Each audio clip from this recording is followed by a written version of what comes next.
ਠੀਕ ਹੈ। ਹੁਣ ਤੱਕ ਅਸੀਂ ਜੋ ਕੀਤਾ ਹੈ, ਉਹ ਇੱਕ ਬਹੁਤ ਹੀ ਵਿਸਤ੍ਰਿਤ ਰੂਪ ਵਿੱਚ ਕੀਤਾ ਹੈ। ਵੇਰੀਏਬਲਸ ਨੂੰ ਵੱਖ ਕਰਦੇ ਹੋਏ ਸਫੈਰਿਕਲ ਪੋਲਰ ਕੋਆਰਡੀਨੇਟ ਵਿੱਚ ਹਾਈਡਰੋਜਨ ਐਟਮ ਪ੍ਰੋਬਲਮ, ਅਤੇ ਅਸੀਂ ਇਸ ਨੂੰ ਹੱਲ ਕਰਨ ਦੀ ਵਿਸਤ੍ਰਿਤ ਕੋਸ਼ਿਸ਼ ਕੀਤੀ, ਅਤੇ ਡਿਫਰੈਂਸ਼ੀਅਲ ਇਕੁਏਸ਼ਨ ਨੂੰ ਦੇਖਦੇ ਹਾਂ, ਤਾਂ ਇਹ ਸਪੈਸ਼ਲ ਫੰਕਸ਼ਨ ਇਕੁਏਸ਼ਨ ਦੇ ਸਮਾਨ ਦਿਖਾਈ ਦਿੰਦਾ ਹੈ। ਹੁਣ ਅਸੀਂ ਇੱਕ ਤਰੀਕੇ ਨੂੰ ਅਜ਼ਮਾਉਣਾ ਚਾਹੁੰਦੇ ਹਾਂ ਜੋ ਸਾਰੀਆਂ ਸੈਂਟਰਲ ਫੋਰਸ ਪ੍ਰੋਬਲਮਸ ਤੇ ਲਾਗੂ ਹੁੰਦਾ ਹੈ। ਸੈਂਟਰਲ ਫੋਰਸ ਪ੍ਰੋਬਲਮ ਕੀ ਹੈ? ਪੋਟੈਂਸ਼ੀਅਲ ਐਨਰਜੀ ਸਿਰਫ ਰੇਡੀਅਲ ਕੋਆਰਡੀਨੇਟ ਤੇ ਡਿਪੈਂਡ ਕਰਦੀ ਹੈ। ਇਸ ਲਈ ਮੰਨ ਲਓ ਕਿ ਤੁਹਾਡੀ ਪੋਟੈਂਸ਼ੀਅਲ ਐਨਰਜੀ ਸਿਰਫ ਰੇਡੀਅਲ ਕੋਆਰਡੀਨੇਟ ਤੇ ਡਿਪੈਂਡੈਂਟ ਹੈ।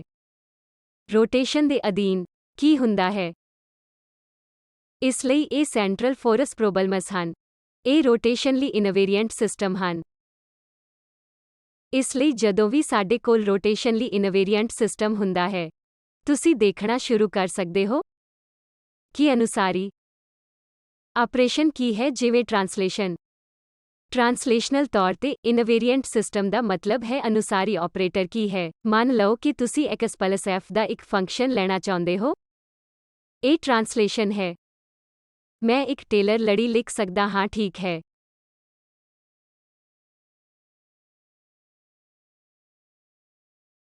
ਕੀ ਇਹ ਸਹੀ ਹੈ?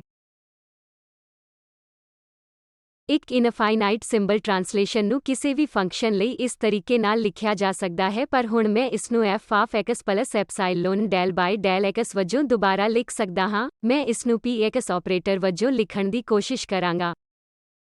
ਤੁਸੀਂ ਜੋ ਕਰਨਾ ਹੈ ਉਹ ਹੈ -i by h ਕ੍ਰਾਸ ਕੀ ਮੈਂ ਪਾ ਸਕਦਾ ਹਾਂ।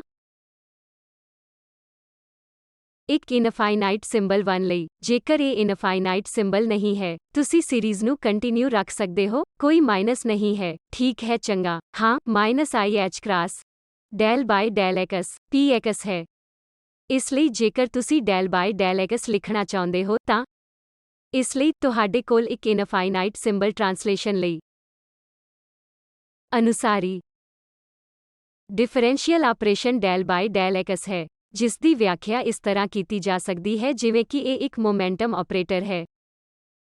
ਇਸ ਲਈ ਹੁਣ ਮੈਂ ਤੁਹਾਨੂੰ ਅਗਲਾ ਸਵਾਲ ਪੁੱਛਾਂਗਾ। ਜੇਕਰ ਇਹ ਇੱਕ r ਵੈਕਟਰ ਲੈਂਦਾ ਹੈ ਅਤੇ ਇੱਕ ਇਨਫਾਈਨਾਈਟ ਸਿੰਬਲ ਰੋਟੇਸ਼ਨ ਕਰਦਾ ਹਾਂ, ਇੱਕ ਰੋਟੇਸ਼ਨ ਆਪਰੇਟਰ।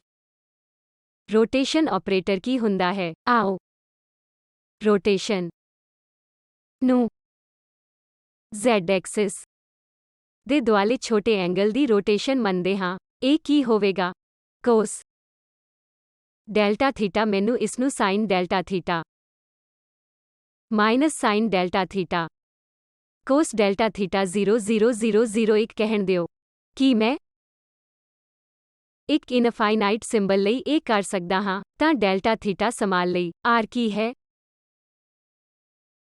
ਡੈਲਟਾ ਥੀਟਾ ਵਿੱਚ ਕੇਵਲ ਲੀਨੀਅਰ ਟਰਮ ਰੱਖਦੇ ਹੋਏ ਇਸ ਨੂੰ ਲਿਖਿਆ ਜਾ ਸਕਦਾ ਹੈ ਇੱਕ delta theta 0 minus delta theta 0 ਮਾਫ ਕਰਨਾ 1,0001। ਠੀਕ। ਕੀ ਮੈਂ ਇਹ ਕਰ ਸਕਦਾ ਹਾਂ? ਤਾਂ ਇਹ ਕੀ ਹੈ? ਇਹ f of r vector plus ਇਹ ਹਾਫ ਡਾਇਗੋਨਲ ਮੈਟ੍ਰਿਕਸ ਹੈ। ਤੁਸੀਂ ਸ਼ਾਇਦ ਇਸ ਨੂੰ ਕੁਝ delta theta cross r vector ਵਜੋਂ ਲਿਖ ਸਕਦੇ ਹੋ। ਇਸ ਦੀ ਜਾਂਚ ਕਰੋ। ਮੈਂ ਇਹ ਸਿਰਫ z-ਐਕਸਿਸ ਦੇ ਦੁਆਲੇ ਰੋਟੇਸ਼ਨ ਲਈ ਕਰ ਰਿਹਾ ਹਾਂ, ਤਾਂ ਆਓ z-ਐਕਸਿਸ ਦੇ ਦੁਆਲੇ ਇਸ ਰੋਟੇਸ਼ਨ ਨੂੰ ਰੱਖੀਏ ਅਤੇ ਇਸ ਥੀਟਾ ਨੂੰ ਵੀ z-ਐਕਸਿਸ ਨਾਲ ਲਿਖੋ।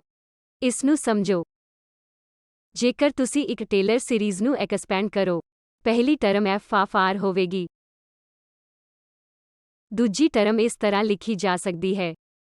ਇਹ ਮੈਂ ਚਾਹੁੰਦਾ ਹਾਂ ਕਿ ਤੁਸੀਂ ਆਪਣੇ ਆਪ ਕਰੋ, ਪਰ ਹੁਣ ਤੁਸੀਂ ਆਪਣੇ ਆਪ ਕੋਸ਼ਿਸ਼ ਕਰ ਸਕਦੇ ਹੋ ਅਤੇ ਦੇਖ ਸਕਦੇ ਹੋ ਕਿ ਦੂਜਾ ਆਪਰੇਸ਼ਨ ਕਿਸ ਤਰ੍ਹਾਂ ਲਿਖਿਆ ਜਾ ਸਕਦਾ ਹੈ, ਅਤੇ ਤੁਸੀਂ ਦੇਖੋਗੇ ਕਿ ਇੱਕ ਐਂਗੂਲਰ ਮੋਮੈਂਟਮ ਆਪਰੇਟਰ ਹੋਵੇਗਾ। ਤੁਸੀਂ ਇਹ ਦੇਖੋਗੇ, ਇਹ ਇਸ ਤਰ੍ਹਾਂ ਹੋਵੇਗਾ f of r plus delta theta z LZ f of r ਲਈ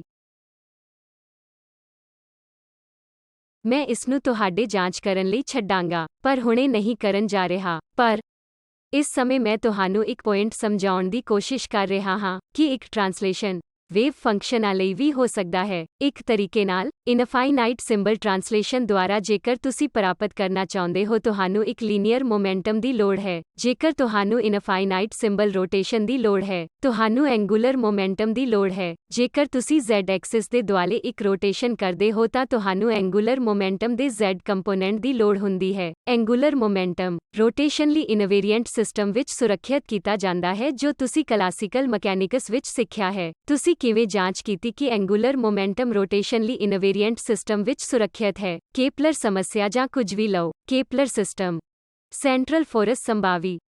ਤੁਸੀਂ ਇਹ ਕਿਵੇਂ ਦਿਖਾਉਂਦੇ ਹੋ ਕਿ dl/dt 0 ਹੈ? ਹਾਈਜ਼ਨਬਰਗ ਦੇ ਮੋਸ਼ਨ ਦੇ ਸਮੀਕਰਨ।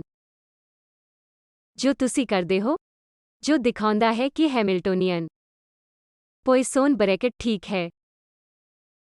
ਕਿਸੇ ਵੀ ਕੰਪੋਨੈਂਟ ਦਾ ਪੋਇਸੋਨ ਬਰੈਕਟ 0 ਸੀ। ਰੋਟੇਸ਼ਨ ਲਈ ਇਨਵੇਰੀਐਂਟ ਸਿਸਟਮ ਜਾਂ ਸੈਂਟਰਲ ਫੋਰਸ ਲਈ। ਪਰ ਆਰਥਿਕ ਤੌਰ ਤੇ ਤੁਹਾਨੂੰ ਕੀ ਕਰਨਾ ਹੈ? ਇਹ ਬਣ ਜਾਵੇਗਾ 1/h ਕ੍ਰਾਸ।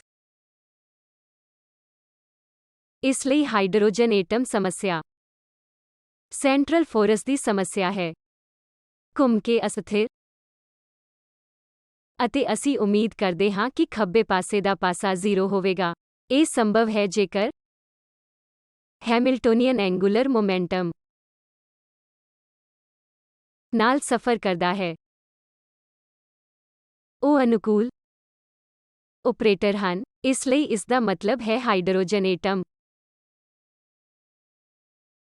ਸਮੱਸਿਆ। ਸਾਰੇ ਸੈਂਟਰਲ ਫੋਰਸ ਵਿੱਚ R ਸੰਭਾਵੀ ਦੇ ਸਾਰੇ ਵੀ ਸ਼ਾਮਲ ਹੁੰਦੇ ਹਨ। ਇਹ ਹਾਈਡਰੋਜਨ ਪਰਮਾਣੂ ਹੋਣ ਦੀ ਲੋੜ ਨਹੀਂ। ਰੋਟੇਸ਼ਨ ਲਈ ਇਨਵੇਰੀਐਂਟ ਸਿਸਟਮ ਐਂਗੂਲਰ ਮੋਮੈਂਟਮ ਸੁਰੱਖਿਅਤ ਹੈ। ਕਲਾਸੀਕਲ ਮਕੈਨਿਕਸ ਵਿੱਚ ਥਿਓਰਮ ਕਹਿੰਦਾ ਹੈ ਕਿ ਐਂਗੂਲਰ ਮੋਮੈਂਟਮ ਦੇ ਐਕਸਪੈਕਟੇਸ਼ਨ ਵੈਲਿਊ ਦੇ ਬਦਲਾਅ ਦੀ ਦਰ ਨੂੰ ਸੁਰੱਖਿਅਤ ਰੱਖਿਆ ਜਾਂਦਾ ਹੈ ਅਤੇ ਮੋਸ਼ਨ ਦੇ ਤੁਹਾਡੇ ਹਾਈਜ਼ਨਬਰਗ ਦੇ ਤਸਵੀਰ ਸਮੀਕਰਨਾਂ ਦੀ ਵਰਤੋਂ ਕਰਦੇ ਹੋਏ ਜਾਂ ਉਮੀਦ ਮੁੱਲਾਂ ਤੇ ਸ਼੍ਰੋਡਿੰਗਰ ਦੀ ਤਸਵੀਰ। ਇਹ ਸਹੀ ਚੀਜ਼ ਨਹੀਂ ਹੈ, ਇਸ ਲਈ ਮੈਨੂੰ ਇੱਥੇ ਇੱਕ ਐਕਸਪੈਕਟੇਸ਼ਨ ਵੈਲਿਊ ਰੱਖਣ ਦੀ ਲੋੜ ਹੈ।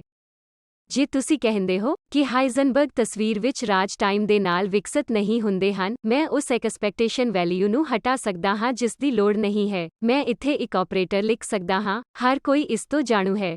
ਇਸ ਲਈ ਇਹ ਮੈਂ ਸ਼੍ਰੋਡਿੰਗਰ ਤਸਵੀਰ ਨੂੰ ਦੇਖ ਰਿਹਾ ਹਾਂ ਪਰ ਮੈਂ ਇਸ ਨੂੰ ਹਾਈਜ਼ਨਬਰਗ ਤਸਵੀਰ ਵਿੱਚ ਲਿਖ ਸਕਦਾ ਹਾਂ, ਇੱਕ ਆਪਰੇਟਰ ਇਕੁਏਸ਼ਨ ਦੇ ਤੌਰ ਤੇ।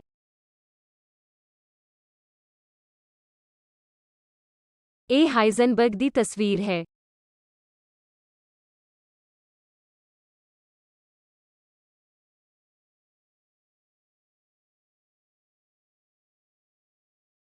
ਇਸ ਲਈ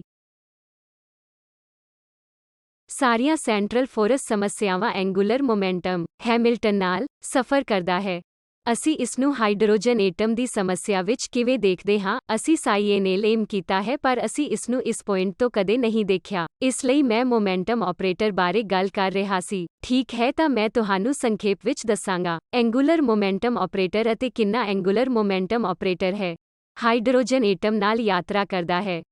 ਹੈਮਿਲਟਨ L.L ਨੂੰ ਅਸੀਂ ਕਹਿੰਦੇ ਹਾਂ Lx squared plus Ly squared plus Z squared. Spherically symmetric systems ਦਾ ਅਧਿਐਨ ਕਰਨ ਆਰਡਰ ਲਈ ਅਸੀਂ ਇਸ r, ਥੀਟਾ, ਫਾਈ ਦੀ ਵਰਤੋਂ ਕਰਦੇ ਹਾਂ ਅਤੇ ਤੁਸੀਂ ਵੇਰੀਏਬਲ ਵਿੱਚ ਤਬਦੀਲੀ ਕਰ ਸਕਦੇ ਹੋ ਅਤੇ ਇਹਨਾਂ ਸਾਰੇ ਕਾਰਟੇਸ਼ੀਅਨ ਭਾਗਾਂ ਨੂੰ ਦੁਬਾਰਾ ਲਿਖ ਸਕਦੇ ਹੋ। ਸਫੈਰਿਕਲ ਕੋਆਰਡੀਨੇਟਸ ਦੀ ਟਰਮਜ਼ ਵਿੱਚ ਸਫੈਰਿਕਲ ਕੋਆਰਡੀਨੇਟਸ ਵਿੱਚ Lz ਕੀ ਹੈ ਅਤੇ ਤੁਸੀਂ ਦਿਖਾ ਸਕਦੇ ਹੋ Lx। ਇਸ ਨੂੰ ਸਿਰਫ ਵੇਰੀਏਬਲ ਦੇ ਬਦਲਾਅ ਲਈ ਚੈੱਕ ਕਰੋ। ਇਸ ਨੂੰ ਇਸ ਤਰ੍ਹਾਂ ਲਿਖੋ r cross p x component. ਇਸ ਨੂੰ ਥੀਟਾ ਫਾਈ ਦੀ ਟਰਮਜ਼ ਵਿੱਚ ਦੁਬਾਰਾ ਲਿਖੋ Ly minus IH cross del by del phi. ਇਸ ਲਈ ਇਹ ਸਿਰਫ ਡੈਲ ਬਾਈ ਡੈਲ ਫਾਈ ਹੈ। ਇਹ ਵੇਵ ਫੰਕਸ਼ਨ ਦੇ ਕਿਸ ਹਿੱਸੇ ਤੇ ਕੰਮ ਕਰਨ ਜਾ ਰਿਹਾ ਹੈ? ਸਿਰਫ ਫਾਈ ਡਿਪੈਂਡੈਂਟ p ਜੋ ਕਿ ਤੋਂ IML ਫਾਈ ਵਰਗਾ ਹੈ। L ਸਕੁਏਅਰਡ ਨੂੰ ਵੀ ਰਸਮੀ ਤੌਰ ਤੇ ਤੁਸੀਂ Lx square plus Ly square plus Lz square ਲਿਖਣ ਦੀ ਕੋਸ਼ਿਸ਼ ਕਰ ਸਕਦੇ ਹੋ। ਤੁਸੀਂ ਇਸ ਨੂੰ ਜੋੜਦੇ ਹੋ ਅਤੇ ਮੈਂ ਇਸ ਨੂੰ ਤੁਹਾਡੇ ਦੁਆਰਾ ਪੁਸ਼ਟੀ ਕਰਨ ਲਈ ਛੱਡਦਾ ਹਾਂ। ਮੈਂ ਇਹ ਕਿਉਂ ਕਰ ਰਿਹਾ ਹਾਂ? ਮੇਰਾ ਉਦੇਸ਼ ਇਹ ਦਿਖਾਉਣਾ ਹੈ ਕਿ ਹੈਮਿਲਟਨ ਹੈਮਿਲਟੋਨੀਅਨ L ਜ਼ੇਡ ਨਾਲ ਕਮਿਊਟ ਕਰਦਾ ਹੈ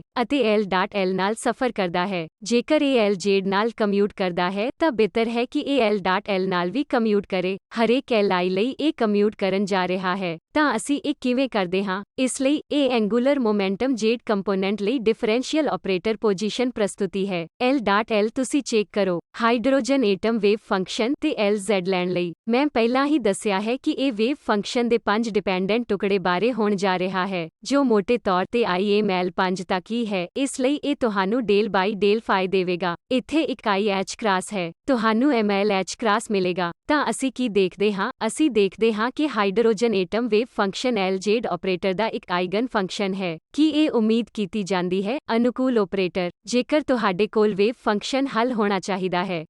ਜੇਕਰ ਤੁਹਾਡੇ ਕੋਲ ਦੋ ਆਪਰੇਟਰ A ਅਤੇ B ਹਨ, A ਅਤੇ B ਦੇ ਆਈਗਨ ਫੰਕਸ਼ਨ ਇੱਕੋ ਸਮੇਂ ਦੇ ਆਈਗਨ ਫੰਕਸ਼ਨ ਹੋਣਗੇ। ਇਹ ਹੈਮਿਲਟੋਨੀਅਨ ਦੇ ਆਈਗਨ ਫੰਕਸ਼ਨ ਹਨ। ਅਸੀਂ ਸਪਸ਼ਟ ਤੌਰ ਤੇ ਦੇਖਦੇ ਹਾਂ ਕਿ ਮੈਨੂੰ ਨਹੀਂ ਪਤਾ ਕਿ ਤੁਸੀਂ ਸਾਰੇ ਉਹ ਰੋਮਾਂਚ ਵੇਖਦੇ ਹੋ ਜਾਂ ਨਹੀਂ, ਜਿਸ ਨਾਲ ਰੋਟੇਸ਼ਨਲੀ ਇਨਵੇਰੀਐਂਟ ਸਿਸਟਮ ਹੈਮਿਲਟੋਨੀਅਨ ਨੂੰ ਐਂਗੂਲਰ ਮੋਮੈਂਟਮ ਕੰਪੋਨੈਂਟ ਨਾਲ ਸਫ਼ਰ ਕਰਨਾ ਪੈਂਦਾ ਹੈ। ਇਸ ਦਾ ਮਤਲਬ ਹੈ, ਜੇਕਰ ਇਹ ਕਮਿਊਟ ਕਰਦਾ ਹੈ ਤਾਂ ਤੁਸੀਂ ਹੈਮਿਲਟੋਨੀਅਨ ਅਤੇ ਦੋਨਾਂ ਲਈ ਇਸ ਸਮਕਾਲੀ ਈਜੇਨ ਆਧਾਰ ਲਿਖ ਸਕਦੇ ਹੋ। Lz ਅਤੇ ਇਹ ਹੋ ਰਿਹਾ ਹੈ। ਇਹ ਇੱਕ ਆਈਗਨ ਵੈਲਿਊ ਇਕੁਏਸ਼ਨ ਹੈ। ਆਈਗਨ ਵੈਲਿਊ ਕੀ ਚੀਜ਼ ਹੈ? ਆਈਗਨ ਵੈਲਿਊ ਹੈ MLH ਕ੍ਰਾਸ ਮਗਰ L.L ਦਾ ਕੀ। ਤੁਸੀਂ ਦੇਖ ਸਕਦੇ ਹੋ ਕਿ ਇਹ ਹੋਵੇਗਾ ਵੇਵ ਫੰਕਸ਼ਨ ਦੇ ਥੀਟਾ ਫਾਈ ਹਿੱਸੇ ਲਈ ਆਪਰੇਟਰ ਫਾਰਮ। ਵਾਪਸ ਜਾਓ ਅਤੇ ਵੇਵ ਫੰਕਸ਼ਨ ਦੇ ਥੀਟਾ ਫਾਈ ਭਾਗ ਨੂੰ ਦੇਖੋ ਅਤੇ ਤੁਸੀਂ ਇਹ ਦੇਖ ਸਕਦੇ ਹੋ। ਤੁਸੀਂ ਇੱਕ ਆਈਗਨ ਵੈਲਿਊ ਕੱਢ ਸਕਦੇ ਹੋ ਜੋ ਕਿ L ਸਕੁਏਅਰਡ ਨਹੀਂ ਹੈ, L into L plus 1 times H cross. ਕੀ ਤੁਸੀਂ ਜਾ ਕੇ ਵੇਵ ਫੰਕਸ਼ਨ ਦੇ ਉਸ ਥੀਟਾ ਹਿੱਸੇ ਨੂੰ ਦੇਖੋਗੇ? ਫਿਰ ਤੁਸੀਂ ਇਹ ਦੇਖੋਗੇ। ਇਸ ਲਈ L ਸਕੁਏਅਰਡ ਆਪਰੇਟਰ ਤੁਹਾਡੇ ਥੀਟਾ ਫਾਈ ਦੇ ਓਮੇਗਾ ਤੇ ਇਸ ਲਈ ਇਹ ਆਪਰੇਟਰ ਬਿਲਕੁਲ ਉਸੇ ਤਰ੍ਹਾਂ ਦਾ ਹੈ ਜੋ ਡਿਫਰੈਂਸ਼ੀਅਲ ਆਪਰੇਟਰ ਸੀ ਥੀਟਾ ਫਾਈ ਦੇ ਇਸ ਓਮੇਗਾ ਦੇ ਸਾਹਮਣੇ ਅਤੇ ਤੁਸੀਂ ਦਿਖਾ ਸਕਦੇ ਹੋ ਕਿ ਇਹ ਸੀ ਜੋ ਕਿ L ਵਿੱਚ L ਪਲਸ ਇੱਕ ਵਾਰ H ਕ੍ਰਾਸ ਸੀ। ਥੀਟਾ ਦੇ ਓਮੇਗਾ ਤੇ ਸਿਰਫ ਥੀਟਾ ਅਤੇ ਫਾਈ ਕਿਉਂ ਪ੍ਰਭਾਵਿਤ ਹੁੰਦੇ ਹਨ? ਐਂਗੂਲਰ ਮੋਮੈਂਟਮ ਜਦੋਂ ਤੁਸੀਂ ਡਿਫਰੈਂਸ਼ੀਅਲ ਆਪਰੇਟਰ ਪੋਜੀਸ਼ਨ ਆਧਾਰ ਲਿਖਦੇ ਹੋ, ਤੁਸੀਂ ਦੇਖਦੇ ਹੋ ਕਿ ਇਹ ਸਿਰਫ ਥੀਟਾ ਫਾਈ ਤੇ ਹੈ। ਥੀਟਾ ਫਾਈ ਤੁਹਾਡਾ ਵੇਵ ਫੰਕਸ਼ਨ ਜਦੋਂ ਤੁਸੀਂ ਸਾਈ ਆਰ ਥੀਟਾ ਫਾਈ ਲਿਖਦੇ ਹੋ, ਤੁਸੀਂ ਇਸ ਨੂੰ ਥੀਟਾ ਫਾਈ ਦੇ R ਆਫ R ਓਮੇਗਾ ਦੇ ਰੂਪ ਵਿੱਚ ਲਿਖ ਸਕਦੇ ਹੋ। ਫਿਰ ਜਦੋਂ ਤੁਸੀਂ ਇਹ ਡਿਫਰੈਂਸ਼ੀਅਲ ਆਪਰੇਟਰਾਂ ਨੂੰ ਲਿਖਣ ਦੀ ਕੋਸ਼ਿਸ਼ ਕਰਦੇ ਹੋ, ਇਹ ਤੁਹਾਡੇ L.L ਆਪਰੇਟਰ ਤੋਂ ਇਲਾਵਾ ਕੁਝ ਨਹੀਂ ਹੈ। ਤੁਸੀਂ ਇਸ ਦੀ ਜਾਂਚ ਕਰ ਸਕਦੇ ਹੋ। ਅਸੀਂ ਉੱਥੇ ਸਪਸ਼ਟ ਤੌਰ ਤੇ ਡਿਫਰੈਂਸ਼ੀਅਲ ਆਪਰੇਟਰ ਲਿਖਿਆ ਹੈ, ਪਰ ਤੁਸੀਂ ਜਾਂਚ ਕਰ ਸਕਦੇ ਹੋ ਕਿ ਸਾਡੇ ਕੋਲ ਜੋ ਡਿਫਰੈਂਸ਼ੀਅਲ ਆਪਰੇਟਰ ਹੈ, ਜਿਸ ਵਿੱਚ sin theta Del by Del theta ਸ਼ਾਮਲ ਹੈ, ਤਾਂ ਕਿ ਇਹ ਆਪਰੇਟਰ ਨੂੰ ਸੰਖੇਪ ਰੂਪ ਵਿੱਚ L.L ਆਪਰੇਟਰ ਦੇ ਰੂਪ ਵਿੱਚ ਲਿਖਿਆ ਜਾ ਸਕੇ। ਇਹ ਇੱਕ ਡਿਫਰੈਂਸ਼ੀਅਲ ਇਕੁਏਸ਼ਨ ਤੋਂ ਸੀ ਜਿਸ ਦੀ ਅਸੀਂ ਸਫੈਰਿਕਲ ਹਾਰਮੋਨਿਕਸ ਨਾਲ ਤੁਲਨਾ ਕੀਤੀ, ਅਤੇ ਅਸੀਂ ਪਾਇਆ ਕਿ ਸੋਲਿਊਸ਼ਨ L ਵਿੱਚ L ਪਲਸ 1 ਹੈ। L ਸਕੁਏਅਰ ਦੀ ਪਰਿਭਾਸ਼ਾ ਦੇ ਕਾਰਨ ਇੱਥੇ ਇੱਕ H ਕ੍ਰਾਸ ਸਕੁਏਅਰ ਆ ਰਿਹਾ ਹੈ। ਇਸ ਲਈ ਇਸ ਦੀ ਜਾਂਚ ਕਰੋ। L ਵਿੱਚ L ਪਲਸ 1 ਇਹ ਕੀ ਹੈ? ਇਹ ਵੀ ਇੱਕ ਆਈਗਨ ਵੈਲਿਊ ਇਕੁਏਸ਼ਨ ਹੈ। AR ਦਾ R ਲਗਾਉਣ ਨਾਲ ਕੋਈ ਫਰਕ ਨਹੀਂ ਪੈਂਦਾ। ਇਹ ਮਾਇਨੇ ਰੱਖਦਾ ਹੈ। ਇਸ ਲਈ ਅਸੀਂ ਸਾਈ ਆਰ ਥੀਟਾ ਫਾਈ ਤੇ ਵਰਗ ਕੀਤਾ ਹੈ। ਇਹ NLM ਹੈ L ਵਿੱਚ L ਪਲਸ 1 H ਕ੍ਰਾਸ ਵਰਗ ਸਾਈ NLM R ਥੀਟਾ ਫਾਈ ਹੈ।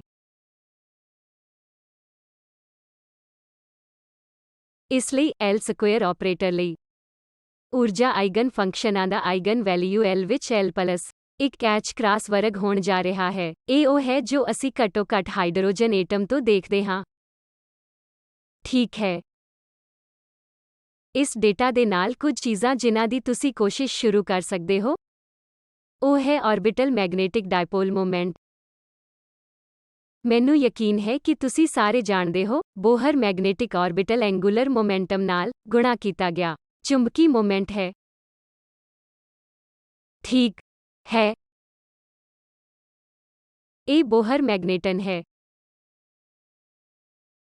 L ਐਂਗੂਲਰ ਮੋਮੈਂਟਮ ਹੈ।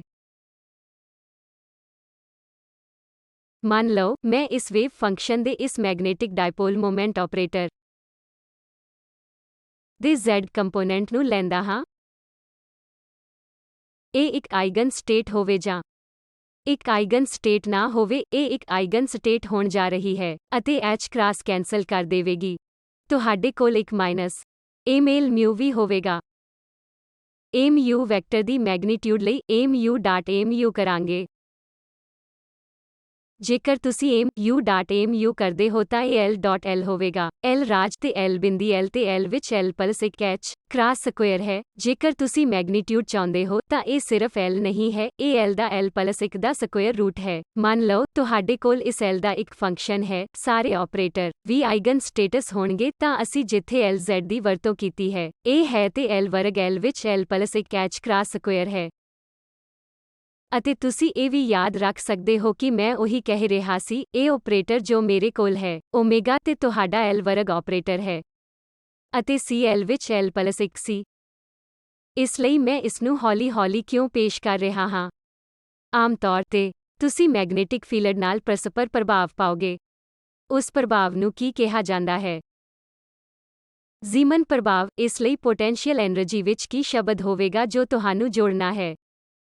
a mu dot v। ਜੇਕਰ ਤੁਸੀਂ ਇੱਕ ਮੈਗਨੇਟਿਕ ਫੀਲਡ ਨੂੰ ਚਾਲੂ ਕਰਦੇ ਹੋ ਅਤੇ ਜੇਕਰ ਵਸਤੂ ਵਿੱਚ ਚੁੰਬਕੀ ਮੋਮੈਂਟ ਆਰਬਿਟਲ ਮੈਗਨੈਟਿਕ ਮੋਮੈਂਟ ਹੈ ਤਾਂ ਉੱਥੇ ਇੱਕ a ਮਿਊ ਡਾਟ v ਹੋਵੇਗੀ। ਇਸ ਲਈ ਸਾਡਾ ਉਦੇਸ਼ ਕੀ ਹੈ? ਜੇਕਰ ਅਸੀਂ ਇਸ ਸ਼ਬਦ ਨੂੰ ਜੋੜਦੇ ਹਾਂ, ਪ੍ਰਯੋਗਾਤਮਕ ਤੌਰ ਤੇ ਕੀ ਹੁੰਦਾ ਹੈ? ਤੁਸੀਂ ਸਾਰੇ ਜਾਣਦੇ ਹੋ ਕਿ ਕੀ ਹੁੰਦਾ ਹੈ। ਇਸ ਨੂੰ ਵੰਡਣਾ ਕਿਹਾ ਜਾਂਦਾ ਹੈ।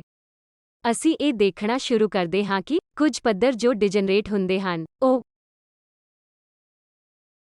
ਵੱਖ ਹੋ ਜਾਂਦੇ ਹਨ। ਕੀ ਅਸੀਂ ਇਸ ਨੂੰ ਸਮੀਕਰਨਾਂ ਤੋਂ ਦੇਖ ਸਕਦੇ ਹਾਂ? ਅਸੀਂ ਇਸ ਆਪਰੇਟਰ ਨੂੰ ਚਲਾਉਣ ਦੀ ਕੋਸ਼ਿਸ਼ ਕਰਦੇ ਹਾਂ। ਹੈਮਿਲਟੋਨੀਅਨ ਹੋਵੇਗਾ। ਆਓ ਅਸੀਂ a ਮਿਊ ਡਾਟ v ਜਾਂ ਹਾਈਡਰੋਜਨ ਐਟਮ ਹੈਮਿਲਟੋਨੀਅਨ ਲੈ ਲਈਏ। ਇਸ ਨੂੰ ਘਟਾਓ a ਮਿਊ ਡਾਟ v ਨਾਲ ਜੋੜੀਏ। ਜਦੋਂ ਅਸੀਂ ਇੱਕ ਕੇਂਦਰੀ ਪੋਟੈਂਸ਼ੀਅਲ ਤੇ ਮੈਗਨੇਟਿਕ ਫੀਲਡ ਨੂੰ ਚਾਲੂ ਕਰਦੇ ਹਾਂ, ਤੁਹਾਡੇ ਕੋਲ ਹਾਈਡਰੋਜਨ ਐਟਮ ਹੈਮਿਲਟੋਨੀਅਨ ਅਤੇ ਇਸ ਵਿੱਚ ਇੱਕ minus a mu dot v ਜੋੜਿਆ ਜਾਂਦਾ ਹੈ। ਅਸੀਂ ਜਾਣਦੇ ਹਾਂ ਕਿ ਹਾਈਡਰੋਜਨ ਐਟਮ ਤੁਹਾਨੂੰ ਇਹ ਊਰਜਾ ਦੇਵੇਗਾ, ਪਰ ਇਹ ਇੰਟਰੈਕਸ਼ਨ ਹੈ ਜਾਂ ਮੈਗਨੇਟਿਕ ਫੀਲਡ ਦੇ ਕਾਰਨ ਇਹ ਪੋਟੈਂਸ਼ੀਅਲ ਐਨਰਜੀ। ਅਸੀਂ ਇਹ ਕੀਤਾ ਹੈ। a ਮਿਊ z ਕੀ ਕਰਦਾ ਹੈ? ਜੇ ਤੁਸੀਂ ਮੰਨਦੇ ਹੋ ਕਿ ਮੈਗਨੇਟਿਕ ਫੀਲਡ z ਦਿਸ਼ਾ ਦੇ ਨਾਲ ਹੈ, a ਮਿਊ z ਤੁਹਾਨੂੰ ਇੱਕ a ਮੇਲ ਟਾਈਮ ਦਿੰਦਾ ਹੈ ਮਾਈਨਸ a ਮੇਲ ਗੁਣਾ a ਮਿਊ b। ਅਸੀਂ ਇਹ ਦੇਖਿਆ ਹੈ। ਮਾਫ ਕਰਨਾ, ਮੈਂ ਇੱਕ ਗੁਣਾ ਵੇਵ ਫੰਕਸ਼ਨ ਨਹੀਂ ਪਾਇਆ ਹੈ। ਤੁਸੀਂ ਕਿਰਪਾ ਕਰਕੇ ਫੰਕਸ਼ਨ ਪਾਓ। ਇਹ ਦੁਬਾਰਾ ਇੱਕ ਆਈਗਨ ਵੈਲਿਊ ਇਕੁਏਸ਼ਨ ਹੈ, ਪਰ ਸ਼ੁਰੂ ਵਿੱਚ ਉਹਨਾਂ ਵੇਵ ਫੰਕਸ਼ਨਾਂ ਦੀ ਊਰਜਾ En ਉਹ ਅਜੇ ਵੀ ਸਿਰਫ 0 ਦੇ ਬਰਾਬਰ a ਮੇਲ ਲਈ En ਹੋਣਗੇ, ਪਰ a ਮੇਲ 0 ਦੇ ਬਰਾਬਰ ਨਹੀਂ ਹੋਣਗੇ। ਇਹ ਦਿਖਾਉਣਾ ਸ਼ੁਰੂ ਕਰਦਾ ਹੈ ਕਿ ਇਹ ਪਲਸ ਹੈ ਜਾਂ ਮਾਈਨਸ l ਜਾਂ ਇਹ ਮਾਈਨਸ l ਤੋਂ ਪਲਸ l ਤੱਕ ਜਾਂਦਾ ਹੈ। ਵੱਖ-ਵੱਖ ਊਰਜਾਵਾਂ ਦੇ ਨਾਲ ਵੱਖ-ਵੱਖ ਪੱਧਰ ਹੋਣਗੇ ਅਤੇ ਉਹ ਸ਼ਿਫਟ ਬੋਹਰ ਮੈਗਨੇਟਨ ਗੁਣਾ ਮੈਗਨੇਟਿਕ ਫੀਲਡ ਤਰੀਕੇ ਨਾਲ ਆਈਗਨ ਵੈਲਿਊ ਸਮੀਕਰਨਾਂ ਦੀ ਵਰਤੋਂ ਕਰੇਗੀ। ਆਉਣ ਜਾਣ ਵਾਲੇ ਆਪਰੇਟਰਾਂ ਦੇ ਸਮਕਾਲੀ ਈਜੇਨ ਫੰਕਸ਼ਨ ਸਭ ਕੁਝ ਇਕੱਠਾ ਹੁੰਦਾ ਹੈ। ਇਸ ਲਈ ਇਹ ਇੱਕ ਚੀਜ਼ ਹੈ ਜੋ ਤੁਹਾਨੂੰ ਦੇਖਣੀ ਚਾਹੀਦੀ ਹੈ, ਪਰ ਤੁਹਾਡੇ ਕੋਲ ਸ਼ੁਰੂ ਵਿੱਚ ਕੀ ਹੈ? ਇਹ ਪਤਨ ਸੀ, ਪਰ ਹੁਣ 2l ਪਲਸ 1 ਰਾਜਾਂ ਨੇ l ਨੂੰ ਵੱਖਰੀਆਂ ਊਰਜਾਵਾਂ ਦਿੱਤੀਆਂ ਹਨ।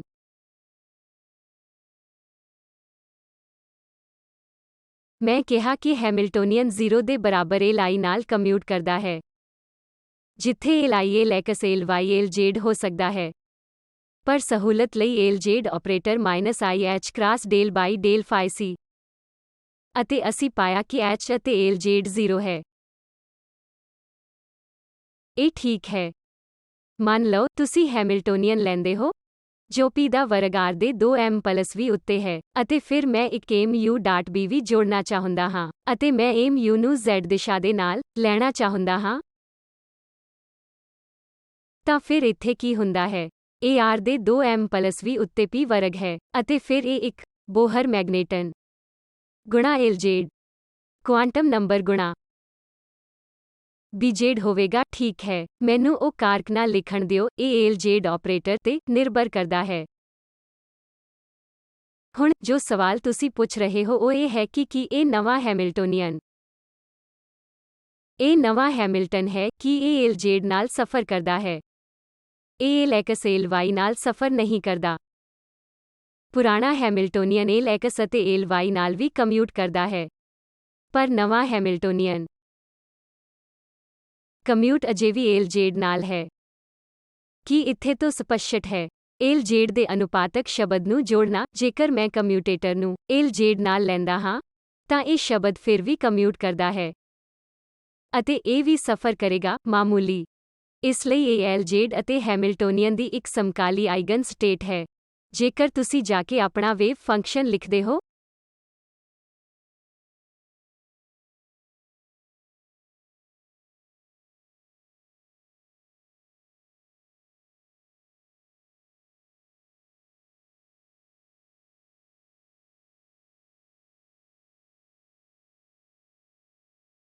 ਤਾਂ ਇਸਨੂੰ ਇਸ ਤਰ੍ਹਾਂ ਲਿਖੋ। ਤੁਸੀਂ ਦੇਖੋਗੇ ਕਿ ਉਹ ਸ਼ਿਫਟ ਊਰਜਾ ਨੂੰ ਸਮੁੱਚੇ ਈਮੇਲ ਦੁਆਰਾ ਬਦਲ ਦੇਵੇਗੀ। ਵਾਰ ਅਤੇ ਇਹ ਤੁਹਾਡੀ ਊਰਜਾ ਆਈਗਨ ਵੈਲਿਊ ਨੂੰ ਜੋੜਦਾ ਰਹਿੰਦਾ ਹੈ। ਇਸ ਲਈ ਜੋ ਵੀ ਤੁਸੀਂ n ਲੱਭਿਆ ਹੈ, ਇਹ ਇੱਕ ਈਮੇਲ mu ਪ੍ਰਾਪਤ ਕਰੇਗਾ। ਇਹੀ ਹੋਵੇਗਾ। ਮੈਂ ਇੱਕ ਵੱਖਰੇ ਪੁਆਇੰਟ ਤੋਂ ਬੋਲ ਰਿਹਾ ਹਾਂ ਕਿ ਹਾਈਡਰੋਜਨ ਐਟਮ ਦਾ ਹੈਮਿਲਟੋਨੀਅਨ ਸ਼ੁਰੂਆਤੀ ਹੈਮਿਲਟੋਨੀਅਨ LZ ਨਾਲ ਕਮਿਊਟ ਕਰਦਾ ਹੈ। ਪਰ ਮੈਂ ਹਾਈਡਰੋਜਨ ਐਟਮ ਪਲਸ mu.b ਨੂੰ mu.zb/LZ ਨਾਲ ਵੀ ਲਿਖ ਸਕਦਾ ਹਾਂ, ਜੋ ਕਿ 0 ਵੀ ਹੈ। ਇੱਥੋਂ ਵੀ ਮੈਂ ਇਹ ਪਤਾ ਲਗਾ ਸਕਦਾ ਹਾਂ ਕਿ ਆਪਰੇਟਰ ਦੀ ਵਰਤੋਂ ਕਰਕੇ ਊਰਜਾ ਵਿੱਚ ਕੀ ਤਬਦੀਲੀ ਹੁੰਦੀ ਹੈ। ਇੱਥੋਂ ਤੱਕ ਕਿ ਵੇਵ ਫੰਕਸ਼ਨ ਫਾਰਮਾਲਿਜ਼ਮ ਤੋਂ ਤੁਸੀਂ ਵੇਖੋਗੇ ਕਿ ਡੈਰੀਵੇਸ਼ਨ ਕੀ ਹੋ ਰਿਹਾ ਹੈ ਕਿ ਇਹ ਇੱਕ n² ਡਿਜਨਰੇਸੀ ਸੀ। ਹੁਣ ਤੁਸੀਂ ਦੇਖੋਗੇ ਕਿ ਇੱਕ ਖਾਸ L ਲਈ ਇੱਕ ਵਿਭਾਜਨ ਹੋਵੇਗਾ ਜੋ ਹੋ ਰਿਹਾ ਹੈ ਅਤੇ ਹਰ ਇੱਕ ਵੱਖਰਾ ਹੋਵੇਗਾ। ਇਹ ਫਰਕ MUBB2 MUBB ਅਤੇ ਇਸ ਤਰ੍ਹਾਂ ਹੋਵੇਗਾ। ਤੁਸੀਂ ਸਮਝਦੇ ਹੋ ਕਿ ਮੈਂ ਕੀ ਕਹਿ ਰਿਹਾ ਹਾਂ, ਠੀਕ ਹੈ? ਜੋ ਕਿ ਜ਼ੀਮਨ ਸਪਲਿਟ ਹੈ। ਠੀਕ ਹੈ, ਇਸ ਲਈ ਮੈਂ ਕਹਿ ਰਿਹਾ ਹਾਂ ਕਿ ਤੁਸੀਂ ਰਸਮੀ ਤੌਰ ਤੇ ਇਹ ਵੀ ਕਰ ਸਕਦੇ ਹੋ ਅਤੇ ਇਹ ਦੇਖ ਸਕਦੇ ਹੋ ਕਿ ਊਰਜਾ ਵਿੱਚ ਤਬਦੀਲੀਆਂ ਹੁੰਦੀਆਂ ਹਨ। ਇਹ ਹੁਣ ਡੀਜਨਰੇਟ ਨਹੀਂ ਹੈ। ਕਿਸੇ ਵੀ ਦਿੱਤੇ ਗਏ ਲਈ 12+1 ਅਵਸਥਾਵਾਂ ਹੋਣਗੀਆਂ ਜਿਸ ਵਿੱਚ ਵੱਖੋ ਵੱਖਰੀਆਂ ਊਰਜਾਵਾਂ ਹੋਣਗੀਆਂ ਅਤੇ ਇਸ ਲਈ ਇਸ ਜ਼ੀਮਨ ਪ੍ਰਭਾਵ ਦੁਆਰਾ ਡੀਜਨਰੇਸੀ ਹਟਾ ਦਿੱਤੀ ਜਾਂਦੀ ਹੈ। L 0 ਦੇ ਬਰਾਬਰ।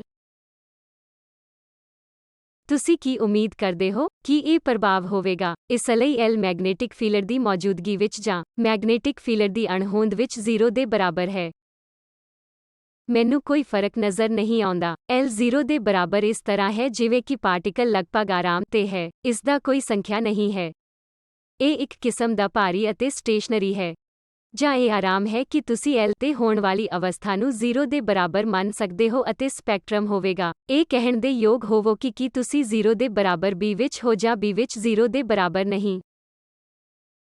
ਪ੍ਰਯੋਗਾਤਮਕ ਤੌਰ ਤੇ ਇਹ ਸੱਚ ਨਹੀਂ ਹੈ। ਉਹ ਕੀ ਦੇਖਦੇ ਹਨ? ਇਹ ਵਾਧੂ ਚੀਜ਼ ਹੈ ਜੋ ਅਸੀਂ ਕਦੇ ਵੀ ਆਪਣੇ ਸ਼੍ਰੋਡਿੰਗਰ ਇਕੁਏਸ਼ਨ ਵਿੱਚ ਨਹੀਂ ਲਿਆਂਦੀ, ਜੋ ਕਿ ਸਪਿਨ ਐਂਗੂਲਰ ਮੋਮੈਂਟਮ ਹੈ।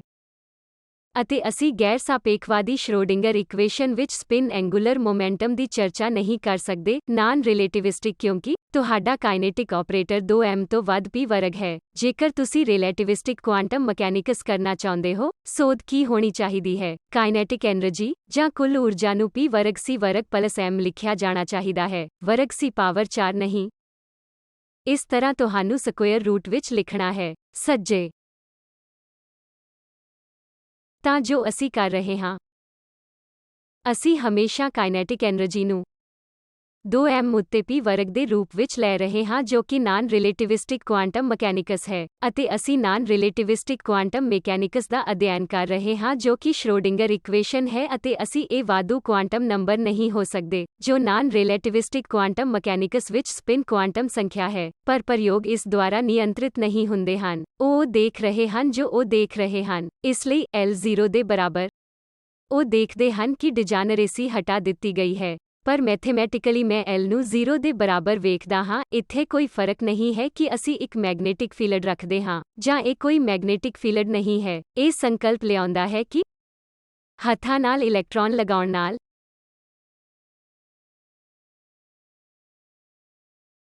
ਨਾਨ ਰਿਲੇਟਿਵਿਸਟਿਕ ਕੁਆਂਟਮ ਮਕੈਨਿਕਸ ਵਿੱਚ ਕੁਆਂਟਮ ਨੰਬਰ ਸਪਿਨ ਕਰਦੇ ਹਨ। ਇਸ ਲਈ ਪ੍ਰਯੋਗਾਤਮਕ ਤੌਰ ਤੇ ਜਦੋਂ ਉਹ n ਦੇ ਬਰਾਬਰ 3 ਤੋਂ n ਦੇ ਬਰਾਬਰ 2 ਤੱਕ ਇਹ ਟ੍ਰਾਂਜੀਸ਼ਨ ਕਰਦੇ ਹਨ ਤਾਂ ਉਹ ਦੇਖਦੇ ਹਨ ਕਿ ਇੱਥੇ ਛੋਟੀਆਂ ਬੰਦ ਰੇਖਾਵਾਂ ਹਨ ਜੋ 0.14 ਨੈਨੋਮੀਟਰ ਤੋਂ ਦੂਰ ਹਨ। ਉਹ ਇਲੈਕਟ੍ਰੌਨ ਸਪਿਨ ਕੁਆਂਟਮ ਨੰਬਰ ਸੰਖਿਆ ਨੂੰ ਪੇਸ਼ ਕੀਤੇ ਬਿਨਾਂ ਇਸ ਦਾ ਲੇਖਾ ਜੋਖਾ ਨਹੀਂ ਕਰ ਸਕਦੇ ਹਨ ਅਤੇ ਜ਼ੀਮਨ ਪ੍ਰਭਾਵ ਵਿੱਚ ਵੀ, ਜਿਵੇਂ ਕਿ ਮੈਂ ਕਿਹਾ L0 ਦੇ ਬਰਾਬਰ ਉਹਨਾਂ ਨੇ ਸੀ 2 ਲਾਈਨਾਂ ਕੀਤੀਆਂ, ਉਹ ਸਿਰਫ mu.b ਸ਼ਬਦ ਦੁਆਰਾ ਇਸ ਦਾ ਲੇਖਾ ਜੋਖਾ ਨਹੀਂ ਕਰ ਸਕਦੇ ਹਨ, ਜਿੱਥੇ ਕਿ mu ਆਰਬਿਟਲ ਮੈਗਨੈਟਿਕ ਮੋਮੈਂਟ ਹੈ ਅਤੇ ਦੂਸਰੀ ਯਕੀਨਨ ਗੱਲ ਇਹ ਹੈ ਕਿ ਸਟਰਨ ਗਰਲਾਕ ਪ੍ਰਯੋਗ ਹੈ ਜਿਸ ਵਿੱਚ ਚਾਂਦੀ ਦੇ ਪਰਮਾਣੂਆਂ ਦੀ ਸ਼ਤੀਰ ਸ਼ਾਮਲ ਹੁੰਦੀ ਹੈ ਜੋ ਪੈਦਾ ਹੁੰਦੇ ਹਨ ਅਤੇ ਉਹਨਾਂ ਨੂੰ ਲਗਭਗ 0 ਦੇ ਬਰਾਬਰ L ਤੇ ਲਿਆ ਜਾਂਦਾ ਹੈ ਅਤੇ ਉਹਨਾਂ ਨੂੰ ਸਮਰੂਪ ਮੈਗਨੈਟਿਕ ਫੀਲਡ ਵਿੱਚ ਇਸ ਵਿੱਚੋਂ ਲੰਘਣ ਲਈ ਬਣਾਇਆ ਜਾਂਦਾ ਹੈ ਅਤੇ ਉਹ 2 ਬੀਮ ਆਉਂਦੇ ਹਨ ਬਾਹਰ। ਇਹਨਾਂ ਪ੍ਰਯੋਗਾਤਮਕ ਨਤੀਜਿਆਂ ਨੂੰ ਸ਼੍ਰੋਡਿੰਗਰ ਇਕੁਏਸ਼ਨ ਦੀ ਵਰਤੋਂ ਕਰਕੇ ਸਮਝਿਆ ਨਹੀਂ ਜਾ ਸਕਦਾ ਹੈ। ਕੀ ਕਾਰਨ ਹੈ? ਇਹ ਮੈਂ ਪਹਿਲਾਂ ਹੀ ਕਿਹਾ ਹੈ ਕਿ ਸ਼੍ਰੋਡਿੰਗਰ ਇਕੁਏਸ਼ਨ ਨਾਨ ਰਿਲੇਟਿਵਿਸਟਿਕ ਕਣਾਂ ਲਈ ਲਾਗੂ ਹੁੰਦਾ ਹੈ ਜਦੋਂ ਕਿ ਇਲੈਕਟ੍ਰੌਨ ਸਪਿਨ ਸਾਪੇਖਿਕ ਪ੍ਰਭਾਵ ਹੈ। ਇਸ ਲਈ ਰਿਲੇਟਿਵਿਸਟਿਕ ਥਿਊਰੀ ਲਈ ਸਾਨੂੰ ਡਾਇਰਕ ਦੀ ਇਕੁਏਸ਼ਨ ਦਾ ਅਧਿਐਨ ਕਰਨ ਦੀ ਲੋੜ ਹੈ ਅਤੇ ਗਾਉਡਸਮਿਟ ਨੇ ਇਹ ਸਪਿਨ ਕੁਆਂਟਮ ਸੰਖਿਆਵਾਂ ਦਾ ਪ੍ਰਸਤਾਵ ਕੀਤਾ ਸੀ ਜੋ ਸਾਰੇ ਇਲੈਕਟ੍ਰੋਨਾਂ ਲਈ ਇੱਕੋ ਜਿਹਾ ਹੈ। ਇਸ ਲਈ ਇਹ ਸਾਨੂੰ ਥਿਊਰੀ ਵਿੱਚ ਕੀ ਦੱਸਦਾ ਹੈ? ਮੈਨੂੰ ਇੱਕ ਸਮਾਨ ਸ਼ਬਦ ਪੇਸ਼ ਕਰਨਾ ਹੋਵੇਗਾ ਜਿਵੇਂ ਕਿ ਅਸੀਂ ਆਰਬਿਟਲ ਮੈਗਨੈਟਿਕ ਮੋਮੈਂਟ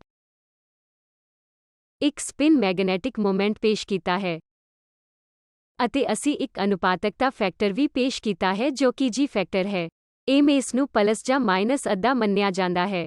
ਜੇਕਰ ਅਸੀਂ ਇਸ ਨੂੰ ਲੈਂਦੇ ਹਾਂ ਤਾਂ ਅਸੀਂ ਸਾਰੇ ਪ੍ਰਯੋਗਾਤਮਕ ਡੇਟਾ ਲਈ ਲੇਖਾ ਜੋਖਾ ਕਰ ਸਕਦੇ ਹਾਂ, ਠੀਕ ਹੈ। ਇਸ ਲਈ ਜਿਵੇਂ ਤੁਹਾਡੇ ਆਰਬਿਟਲ ਐਂਗੂਲਰ ਮੋਮੈਂਟਮ L ਅਤੇ ਅਜ਼ੀਮੁਥਲ ਕੁਆਂਟਮ ਨੰਬਰ L ਅਤੇ SL, ਤੁਹਾਡੇ ਕੋਲ ਇੱਕ ਕੇਸ ਹੋ ਸਕਦਾ ਹੈ ਸਾਈ ਹਮੇਸ਼ਾ ਇਲੈਕਟ੍ਰੋਨਾਂ ਲਈ ਅੱਧਾ ਹੁੰਦਾ ਹੈ ਅਤੇ ਤੁਹਾਡੇ ਕੋਲ ਇੱਕ ਇਸ ਹੋਵੇਗਾ ਜੋ -s ਤੋਂ +s ਤੱਕ ਜਾਂਦਾ ਹੈ। ਜੇਕਰ ਇਹ ਅੱਧਾ ਹੈ ਤਾਂ ਇਹ -ਹਾਫ ਤੋਂ +ਹਾਫ ਤੱਕ ਜਾਂਦਾ ਹੈ। ਇਸ ਲਈ ਤੁਸੀਂ 2 ਵੱਖ-ਵੱਖ ਰੇਖਾਵਾਂ ਦੇਖਦੇ ਹੋ ਜੋ L0 ਹੋਣ ਦੇ ਬਾਵਜੂਦ ਸਪਿਨ ਐਂਗੂਲਰ ਮੋਮੈਂਟਮ ਲਈ ਲੇਖਾ ਜੋਖਾ ਕਰ ਰਹੀਆਂ ਹਨ। ਭਾਵੇਂ L0 ਹੈ, ਜਦੋਂ ਤੁਸੀਂ ਇੱਕ ਮੈਗਨੈਟਿਕ ਫੀਲਡ ਨੂੰ ਚਾਲੂ ਕਰਦੇ ਹੋ ਤਾਂ ਤੁਸੀਂ ਵੱਖ-ਵੱਖ ਰੇਖਾਵਾਂ ਨੂੰ 2 ਸਪਲਿਟਿੰਗ ਦੇਖਦੇ ਹੋ ਕਿਉਂਕਿ ਸਪਿਨ ਕੁਆਂਟਮ ਨੰਬਰ s ਦੇ ਬਰਾਬਰ ਅੱਧੇ ਅਤੇ s ਬਰਾਬਰ -ਅੱਧੇ +ਅੱਧੇ ਅੱਧ ਦੇ ਬਰਾਬਰ ਹੈ। ਮੈਨੂੰ ਇੱਥੇ ਰੁਕਣ ਦਿਓ।